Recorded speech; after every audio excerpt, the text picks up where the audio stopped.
Nice. Give me a boner before 8. Yeah. Nice of you to announce that to everyone. All right, good morning, everyone. That was Rodrigo Lob talking there. Don't mention me. All right, let's get going. All right, last night's session, we saw a bounce back, pretty much recovering all the gains that we lost in the previous session on the S&P and on the Nasdaq. In fact, the Nasdaq made up more than that and has taken out highs. We'll show you the chart on that in just a little bit. We had the GDP number out yesterday, quarter-on-quarter GDP number, which was the worst reading in 5 years. It was obviously a big shock to the downside. You know, after the number came out, obviously you can see the market shrugged it off. Sorry, we also had durable goods that fell as well, but the market shrugged off this GDP number. Obviously, you could see the reaction was instantly a bit down during the pre-market, but then we quickly recovered that and trended up for the rest of the day. And you know, market pundits were very quick to point out that this miss was almost wholly because of Obamacare and how some of the purchases were either brought forward or pushed back, and some of the healthcare spending numbers. And apparently, that accounted for well over 1% of the downward number. So I think it's important to just keep that in mind. Obviously, the markets were able to shrug it off like that. It was for a reason. This is a backward-looking number anyway. Every single piece of data that we've seen, pretty much that's come out for the last month and a half, has been incredibly good, better than expectations. Well, outside yesterday's durable goods numbers, but you know, for the most part, all the forward-looking numbers are very, very good, and that's why I think the market was able to shrug it off and continue to move forward. All right, in Asia overnight, we saw pretty much all the markets moving higher. We saw kind of some leadership out of the miners and some of the banks, maybe in Australia. We also saw some of the real estate energy companies trading well in Hong Kong, and really just got a push higher across the board. There's no other real catalyst than maybe the kind of turnaround in the S&P, but you know, bottom line, kind of following on the footsteps of the states, and you know, the last 2 days finally starting to see a little bit of movement and volatility again. Interestingly enough, yesterday was the 17th worst quarterly GDP print in history, being down almost 3%. You can see there highlighted. You can see in 2008 up here. It was the second worst ever in the fourth quarter 2008, down 8.61%. So, and we also had the sixth worst in 2009. So just keep that in context. It puts what we just saw yesterday in context. It's actually quite a shocking GDP number. That being said, I think that you know, we're going to see that being made up, you know, in maybe next month's GDP number because of the delayed spending and the Obamacare numbers. All right, corporate action. There's nothing out here locally. We have Accenture and Nike that are going to report in the States later on today. Market data, we've got consumer confidence out of France in just a minute. We've got local PPI numbers at 11:30. Those are actually important. I think the inflation numbers here are become increasingly important as we move forward into the back half of this year, and probably expecting at least one rate hike. We've got initial jobless claims in the States, which is obviously the big one today, as well as personal income and personal spending. All right, send us some questions or feedback if you've got a chance, or if you want to tell us anything. And let's get into the maps. All right, first one I want to look at. We looked at the chart yesterday. We looked at the Aussie. We actually looked at it on the 30-minute, and we showed two things. So we showed, let's pull it forward just a touch more. Right, so we showed two things here. We showed the significance of the level here at 46,000, which we obviously opened below yesterday, and we talked about the fact that if this, you know, if it was able to hold below, we're probably going to see this thing push lower and move in down closer to support, which is very well defined here at 45,200. We didn't get quite all the way down to 45,200, but we've definitely dropped out you know, from the 46,000 level. You know, obviously this morning we've got a bit of a bounce up on the back of U.S. and Asian markets, and you know, things like Tencent really rallying overnight. So we've opened up earlier this morning, but I do fully expect us at some point to come down and test this 45,200 before we can either really have a significant bounce or potentially even move lower from there. So also look at this in a 2-year chart, and we're going to have a look at trend line support and where that comes in, which is actually quite a bit lower than this. I mean, we've been in a hell of an uptrend, but like we said, like we're going to show here, I think we're definitely going to see this thing move lower and test trend support if we can drop 45,200. There's definitely significant levels here at 44,000, as well as a little bit lower here. So somewhere, between. We'll be looking for lateral support to come in somewhere in these levels, 44,000 or 43,350. Somewhere in that range is probably where I would see us, at least correcting to before we can get a real significant bounce in the Aussie. All right, next one we'll look at here is the NASDAQ. We showed this one the other day and how it was kind of looked like it could be potentially double topping. I think this is important because, this is what really took us, or really was leading the markets, for the last year and a half or so. If we zoom it in, I mean, we've only just about a point maybe or point and a half popped up above resistance here, or popped up above, previous all-time highs, or not all-time highs, previous yearly highs at 43.74. I think if we can really push away from that. In fact, we've gotten 5 points through it. But I think we're going to need to push a little bit more through that level to really give us confirmation of a breakout. This is going to be one to watch.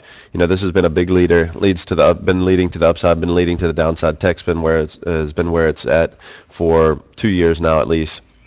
So this, to me, actually becomes one of the more important charts to watch over the next couple of weeks to give us some sort of leadership. All right.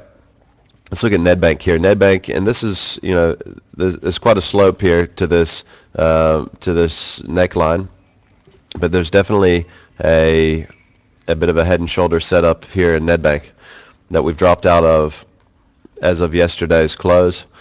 You can see here IPEG, and this is drawing it from the wicks. If you're drawing it from the closes, it's a little bit flatter, and the neckline's probably closer to 225, but I put the number here around 227. If you want to flatten it out and draw it from the closes, we're looking, like I said, closer to 225, 225.50. Either way, I think we've dropped support on Nedbank, and I think that we could have a good 12 to 15 rand downside on Nedbank if we can drop lower and push away from 225 here. All right, let's look at Impalas. Impalas really broke down yesterday. The platinums were under big pressure. It was a classic buy on the rumor, sell on the news. Excuse me. Just like we were thinking. I'm gonna show this like that for the time being, just to show that how significant 110 is. We've really only had these two closes back here, only just below 110. Going all the way back to December last year. So, I mean, we're looking, 6-7 months back to see that. We had tons of touches here at 10, as you can see. So I think dropping 10's significant. I also think that, in order for us to properly really break down, we're going to need to sort of drop all of these wicks. I think that this one here in February is a bit of a finger trouble. As you can see, there was no real significant trade down there. But I think we're going to need to drop these wicks for us to really break down, which are coming at 108. So I do think we've gotten below what is significant support at 110, but I think for a full breakdown to happen, I think we're going to need to drop 108. And I think if we do drop 108, I really think there's a significant downside here. I think we'll fall below $100. I am short this one, so I might be talking about book here a little bit, but it just doesn't look good. It doesn't feel good. You got a resolution here. Obviously, it's been hammered. If it doesn't bounce in the next day or two, then I think it could get ugly there. All right, MediClinic. MediClinic, you can see. There's significant support. I would actually peg this as just some sort of support, some sort of lateral support here around 77.60, and I think the more significant support is when we broke up from this descending trend line here. When we broke out from there and then we consolidated on top, to me that was really where the breakout occurred. That puts the breakout here, or that puts us retesting potentially for major support at 75.90, around 76. And anyway, we're just starting to come into some support here. We're really, I think this chart still looks very healthy. It still looks to me like we're bull flagging down into some sort of support levels here. And if you're looking to buy on the pullbacks, I don't think that that this would be a bad one to have a nibble on somewhere there in that risk range. All right, let's look at Barlow. Barlow yesterday dropped below crucial 100 Rand support. I'm going to actually go back 2 years here so we can really just see the significance of that level, and you can see it's an absolutely monster level. So we'll zoom it forward again a little bit now that we know how significant that level is, and you can see we dropped out the bottom of it. Really all we're really all we're going to be looking for in the meantime is probably a drop from the height of this channel, which is about $5. Take us down somewhere between 95 and 96, depending on if you're looking at closes or not.